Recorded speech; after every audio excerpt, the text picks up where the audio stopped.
આગળનો હવે આપણો ટોપિક છે બાયોડાયવર્સિટી ગ્રેડિયન્ટ. Biodiversity gradient. તો ગ્રેડિયન્ટનો મતલબ શું થાય પહેલાં તો ગ્રેડિયન્ટનો મતલબ થાય તફાવત. ગ્રેડિયન્ટનો મતલબ શું થાય? તફાવત. કોઈપણ વસ્તુ જે છે એ એની અંદર કંઈક ડિફરન્સ આવે, કંઈક તફાવત આવે ને ત્યારે શબ્દ વાપરવામાં આવે ગ્રેડિયન્ટ. બરાબર. તો પહેલાં તો ચલો પહેલો પ્રશ્ન, શું સમગ્ર પૃથ્વી ઉપર દરેક જગ્યાએ એક સમાન બાયોડાયવર્સિટી છે? યસ. બધી જગ્યાએ કેવું હશે? તો કે અલગ અલગ હશે. તો જો બાયોડાયવર્સિટી એ દરેક જગ્યાએ એક સરખી નથી, અલગ અલગ છે. તો અલગ અલગ છે તો જ તફાવત આવે ને, તો એ જ વસ્તુને કહેવાય બાયોડાયવર્સિટી ગ્રેડિયન્ટ. એને શું કહેવાય? Biodiversity gradient. નીચે એક પ્રશ્ન આપેલો છે, biodiversity is not uniform on the earth. સાચું કે ખોટું? સમગ્ર પૃથ્વી ઉપર બાયોડાયવર્સિટી એક સમાન નથી. સાચી વાત કે ખોટી વાત? તો કે સાચી વાત. બરાબર, રાઈટ. સેન્ટેન્સ ટ્રુ છે. ચલો હવે બે વિધાન આપેલા છે એ આપણે જોઈએ. પહેલું વિધાન એવું છે કે બાયોડાયવર્સિટી જે છે એ ડિપેન્ડ એટલે કે આધાર રાખે છે અલગ અલગ પરિબળો, જેવા કે climate, soil, temperature, rainfall, humidity, આવી બધી વસ્તુઓ ઉપર આધાર રાખે છે. સાચી વાત કે ખોટી વાત? બાયોડાયવર્સિટી આ બધી વસ્તુ ઉપર આધાર રાખે છે. તો કે હા, સાચી વાત ને. આવી વસ્તુઓ છે એના આધારે તો એ પ્રકારની પ્રજાતિ જોવા મળશે. તો પહેલી વસ્તુ સાચી છે. બીજી વસ્તુ એવી કહે છે કે biodiversity depends only on Biotique factors. Biodiversity જે છે એ માત્ર અને માત્ર જૈવિક પરિબળો ઉપર જ આધાર રાખે છે. સાચી વાત કે ખોટી વાત? તો કે આ વાત ખોટી છે, કારણ કે એ બાયોટિક ઉપર, અજૈવિક ઉપર એ આધાર રાખે છે. અને મોસ્ટ ઇમ્પોર્ટન્ટ આપણે જોઈએ, હવે જો તમે વિચારો, આપણે બધા એવું કહેતા હોય કે કોન્સેપ્ટ પાકા કરો, કોન્સેપ્ટ પાકા કરો. એવું શા માટે કહેતા હોય? એવું એટલા માટે કહેતા હોય કારણ કે તમે જુઓ, બીજામાં શું આપેલું છે? બાયોટિક. હવે પણ ઉપર જે આપેલું છે, ઉપર જે આપેલું છે એ તો બધા એ બાયોટિક ફેક્ટર છે ને. ઉપર જે આપેલા એ બધા તો એ બાયોટિક ફેક્ટર છે. એટલે એ તો ખબર પડી જાય કે બે તો એક હારે સાચા નહીં જ હોય. બે તો એક હારે સાચા હોય જ નહીં. બરાબર. એટલે આવો આપણે અંદાજ પણ મારી શકીએ. પણ એ અંદાજ ક્યારે મારી શકીએ? આપણને ખબર પડતી હોવી જોઈએ બાયોટિક એટલે શું, એ બાયોટિક એટલે શું, એ બાયોટિકના ઉદાહરણ કેટલા છે. એટલે બધા લોકો, એક્સપર્ટ લોકો એવું કહેતા હોય કે તમે કોન્સેપ્ટ પાકા કરો. કોન્સેપ્ટ, કારણ કે જો બાયોટિક અને એ બાયોટિક આપણને ખબર હોય એ આપણો કોન્સેપ્ટ છે. પછી એને આપણે અહીંયા એપ્લાય કરીએ એ અલગ વસ્તુ છે. તો બાયોડાયવર્સિટી માત્ર બાયોટિક ફેક્ટર ઉપર આધાર નથી રાખતી, એ બાયોટિક ઉપર પણ આધાર રાખે છે, જેનું કારણ તરત જ આપણે ઉપર જોઈ લીધું. બરાબર. ચલો હવે આપણે સમજીએ કે સૌથી વધુ બાયોડાયવર્સિટી ક્યાં જોવા મળે. તો સૌથી વધુ મેક્સિમમ બાયોડાયવર્સિટી જે છે, મેક્સિમમ બાયોડાયવર્સિટી એ ટ્રોપિકલ રેઇન ફોરેસ્ટની અંદર જોવા મળે. ટ્રોપિકલ રેઇન ફોરેસ્ટને ગુજરાતીમાં કહેવાય ઉષ્ણકટિબંધીય વરસાદી જંગલો. ઉષ્ણકટિબંધીય વરસાદી જંગલો. આ ટ્રોપિકલ રેઇન ફોરેસ્ટ ક્યાં આવેલા એ તમે કહી શકો ખરા? રાઈટ. કર્કવૃત અને મકરવૃતની વચ્ચેનો વિસ્તાર. કર્કવૃત અને મકરવૃતની વચ્ચેનો વિસ્તાર એટલે કે 23.5 ડિગ્રી નોર્થ કર્કવૃતથી લઈને 23.5 ડિગ્રી સાઉથ મકરવૃત વચ્ચેનો વિસ્તાર. અહીંયા સૌથી વધુ બાયોડાયવર્સિટી જોવા મળે છે. બરાબર. સૌથી વધુ બાયોડાયવર્સિટી અહીંયા જોવા મળે છે. ચલો પહેલી વસ્તુ. અહીંયા હું તમને એક બીજી મેઇન વાત ચલાવી દઉં. તમે વિચારો, હું તમને એક ક્વેશ્ચન પૂછું. બહુ વધારે ગરમી છે અને બહુ વધારે ઠંડી છે, તો આમાંથી આપણે ક્યાં રહેવું મુશ્કેલ છે? ક્યાં રહેવું મુશ્કેલ છે? હકીકતમાં તો બેયમાં રહેવું મુશ્કેલ છે, પણ વધારે મુશ્કેલ ક્યાં છે? તો વધારે મુશ્કેલ જે છે ને એ ઠંડીમાં છે. વધારે મુશ્કેલ ઠંડીમાં છે. વધારે મુશ્કેલ કેવા છે? ઠંડીમાં. બહુ વધારે ઠંડીમાં આપણે ન રહી શકીએ. અને એટલે જ તમે જોશો કે પોલ્સ, ધ્રુવો, આર્કટિક પોલ, એન્ટાર્કટિક પોલ, દક્ષિણ ધ્રુવ, ઉત્તર ધ્રુવ, ત્યાં એટલા બધા સજીવો જોવા નહીં મળે. કેમ? કારણ કે આ બધું બરફ જ રહે. તાત્કાલિક બધું બરફ થઈ જાય. તો મનુષ્ય અથવા તો સજીવની સંરચના એવી રીતે બનેલી છે કે બહુ વધુ ઠંડીમાં ન રહી શકે. બહુ વધુ ગરમીમાં એ થોડું ઘણું સર્વાઈવ કરવાની કોશિશ કરે અને થોડું ઘણું થઈ જાય. પણ ઠંડીમાં તો એનું ગજું કામ કરે નહીં અને ઠંડીમાં તો એ પતી જ જાય સાવ. બરાબર. તો એટલું અત્યારે યાદ રાખી લો કે આપણે ગરમી બહુ જાજી હોય તો આપણે સર્વાઈવ કરી લઈએ, પણ બહુ જાજી ઠંડી હશે ને તો આપણે એમ ઘટતું જઈએ. બરાબર. ચલો હવે તમે વિચાર કરો કે ટ્રોપિકલ રેઇન ફોરેસ્ટ, ઉષ્ણકટિબંધીય વરસાદી જંગલો, એની અંદર મેક્સિમમ બાયોડાયવર્સિટી છે. તો હવે તમે વિચાર કરો, એક ક્વેશ્ચન હું તમને પૂછું કે આ ટ્રોપિકલ રેઇન અથવા ચાલો ઇક્વેટર વિષુવવૃત્તથી ધ્રુવો તરફ જશું તો બાયોડાયવર્સિટી વધશે કે ઘટશે? તો કે બાયોડાયવર્સિટી ઘટશે. કેમ? અત્યારે તો આપણે જોયું કે ધ્રુવો કેવા હશે? અત્યંત ઠંડા હશે અને ઠંડા પ્રદેશની અંદર તો એટલું બધું જોવા મળશે નહીં, એટલી બધા સજીવો જ નહીં જોવા મળે. તો અહીંયા બાયોડાયવર્સિટી ઘટશે. વિધાનવાળા વાક્યમાં પૂછાઈ જશે, ઇક્વેટરથી, વિષુવવૃત્તથી ધ્રુવો તરફ જતા બાયોડાયવર્સિટીમાં વધારો થાય છે, ઘટાડો થાય છે. સાચું વિધાન, ખોટું વિધાન એ તમે તમારી રીતે સેટ કરી નાખજો. બરાબર. મેં તમને બંને ચલાવી દીધું. ચલો બીજો એક ક્વેશ્ચન આપેલો છે કે ચલો એ આપણે આવડી જ જશે તમને. ટ્રોપિકલ રેઇન ફોરેસ્ટની વાત કરી લીધી. બરાબર. હવે પ્રશ્ન આપણને થાય કે સૌથી વધુ મેક્સિમમ બાયોડાયવર્સિટી જે છે એ ટ્રોપિકલ રેઇન ફોરેસ્ટમાં જ શા માટે જોવા મળે છે? તો એટલા માટે જોવા મળે છે કારણ કે અહીંયા વરસાદ સૌથી વધુ આવે છે. પહેલું, અહીંયા વરસાદ સૌથી વધુ આવે છે. વરસાદ સૌથી વધુ આવે છે એટલે અહીંયા જંગલોને બધું જોવા મળે છે. બીજું, વરસાદ તો આવે જ છે, સાથે સાથે ટેમ્પરેચર પણ હાઈ હોય છે, તડકો પણ વધારે હોય છે.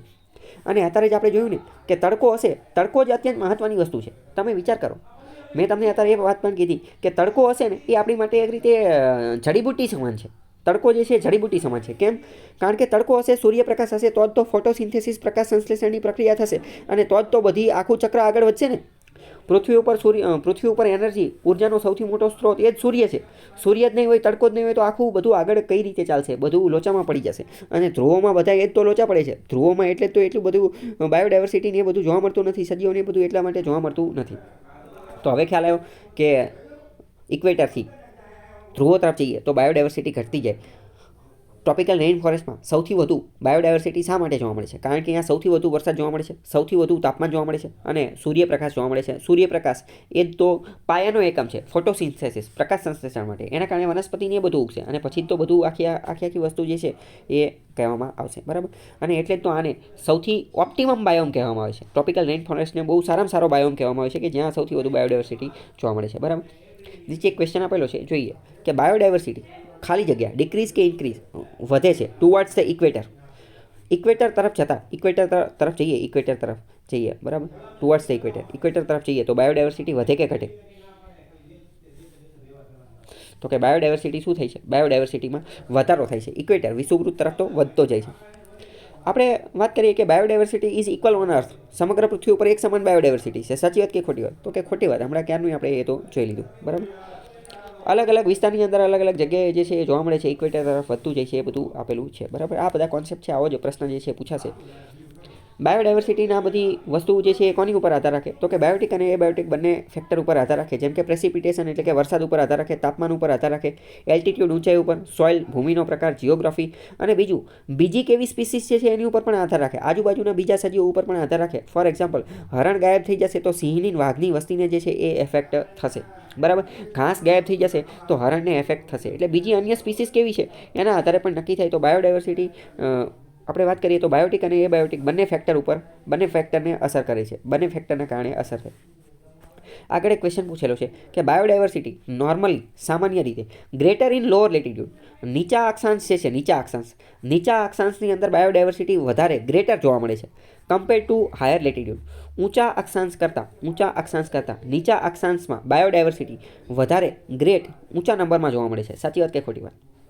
તો કે આ વાત ખોટી છે. કેમ? કારણ કે બાયોડાયવર્સિટી જે છે એ લોઅર લેટિટ્યુડ જે છે, નીચા અક્ષાંશ, તો કે બાયોડાયવર્સિટી સૌથી વધુ તો ઇક્વેટરમાં છે ને, અને જેમ જેમ ધ્રુવો તરફ જઈએ એમ ઓછી જોવા મળે છે. તો લોઅર લેટિટ્યુડ, નીચા અક્ષાંશો અહીંયા ગ્રેટ બાયોડાયવર્સિટી નથી, અહીંયા તો સૌથી ઓછી બાયોડાયવર્સિટી છે. અહીંયા ઓછી બાયોડાયવર્સિટી જોવા મળે છે.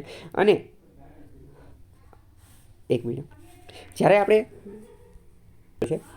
આ વિધાન જે છે ને એ સાચું છે. કારણ કે બાયોડાયવર્સિટી જે છે એ લોઅર લેટિટ્યુડ એટલે કે તો કે 0 ડિગ્રી, 1 ડિગ્રી, 2 ડિગ્રી, 23 ડિગ્રી એ બધા. તો લોઅર લેટિટ્યુડ જે છે, નીચા અક્ષાંશો એટલે 0 ડિગ્રીવાળા, તો 0 ડિગ્રીવાળા અહીંયા તો ટ્રોપિકલ રેઇન ફોરેસ્ટ છે, તો અહીંયા તો સૌથી વધુ બાયોડાયવર્સિટી જોવા મળે છે. તો લોઅર લેટિટ્યુડ નીચા અક્ષાંશોની અંદર બાયોડાયવર્સિટી ગ્રેટ વધારે જોવા મળે છે. સાચી વાત છે, ખૂબ જ વધારે જોવા મળે છે.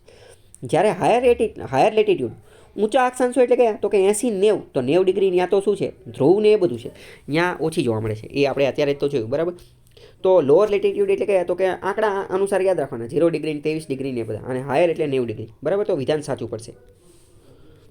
ચલો, હવે એક બહુ સારો ક્વેશ્ચન આપેલો છે, વેલી અને માઉન્ટેન અથવા માઉન્ટેન પીક. વેલી એટલે શું? તો કે ખીણ. વેલી શબ્દ આપણે સમજી ગયા છીએ, યાદ છે કે નહીં? વેલી એટલે ખીણ, બે પર્વત વચ્ચેની જગ્યા હોય, નીચાણવાળો ભાગ, એને વેલી, ખીણ કહેવામાં. જ્યારે માઉન્ટેન એટલે પર્વત, માઉન્ટેન પીક પણ કહેવાય, ઊંચાઈ પણ કહી શકાય. માણસો ક્યાં રહેતા હશે, વેલી ઉપર કે માઉન્ટેન ઉપર? વિચારીને કેવું તો કે માણસો વેલી ઉપર રહેતા હોય, બરાબર. કંઈ ઊંચાઈ ઉપર તો રહેતા ન હોય ને, નીચે રહેતા હોય. માઉન્ટેન ઉપર રહેવાય નહીં, વેલી ઉપર રહેવાય. અને એટલે જ તો કાશ્મીર વેલી, બરાબર, બધી વેલી શબ્દ વાપરવામાં આવશે. વિચારીને કહો કે વધારે બાયોડાયવર્સિટી ક્યાં હશે, વેલી ઉપર કે માઉન્ટેન ઉપર? તો કે વધારે બાયોડાયવર્સિટી જે છે એ વેલી ઉપર હશે, વેલી ઉપર. કેમ? કારણ કે નીચાણવાળા વિસ્તાર ઉપર અત્યારે તો આપણે જોયું નીચાણવાળા વિસ્તાર ઉપર બાયોડાયવર્સિટી વધુ હશે. જેમ જેમ ઊંચા અક્ષાંશમાં જતા જઈશું એમ બાયોડાયવર્સિટી ઘટતી જશે. બરાબર, આ બધું વિધાનમાં ને એ બધામાં પૂછાશે. બરાબર, જો અહીંયા એ જ જવાબ જે છે આપેલો છે કે વેલી જે છે વેલી એ લોઅર લેટિટ્યૂડમાં છે, ત્યાં વધુ બાયોડાયવર્સિટી હશે, અને માઉન્ટેન ઊંચા એલ્ટિટ્યૂડમાં હોવાથી ઊંચાઈમાં હોવાથી ત્યાં ઓછું હશે. બરાબર, જો નીચે બહુ સારો નકશો જે છે આપેલો છે. બરોબર, વચ્ચે જે છે એ શું છે તો કે ઇક્વેટર એટલે કે વિષુવવૃત્ત. અને ઇક્વેટર જે છે એ કેવા છે? એ લોઅર લેટિટ્યૂડ, ઓછા અક્ષાંશ છે ને, કારણ કે ઇક્વેટર એ તો 0 ડિગ્રી.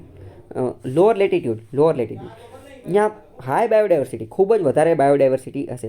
જ્યારે નોર્થ પોલ અને સાઉથ પોલ ત્યાં સૌથી ઓછી બાયોડાયવર્સિટી હશે. બરાબર, તો આ જે તફાવત જે છે આ તફાવતને તે ગ્રેડિયન્ટ કહેવાય. આ તફાવતને જ ગ્રેડિયન્ટ કહેવામાં આવે. બરાબર, પ્રશ્ન પૂછાઈ જશે કે ઇક્વેટરથી તો નોર્થ પોલ અથવા સાઉથ પોલ તરફ જતાં બાયોડાયવર્સિટી ઘટતી જાય છે. વિધાન સાચું પડી જશે.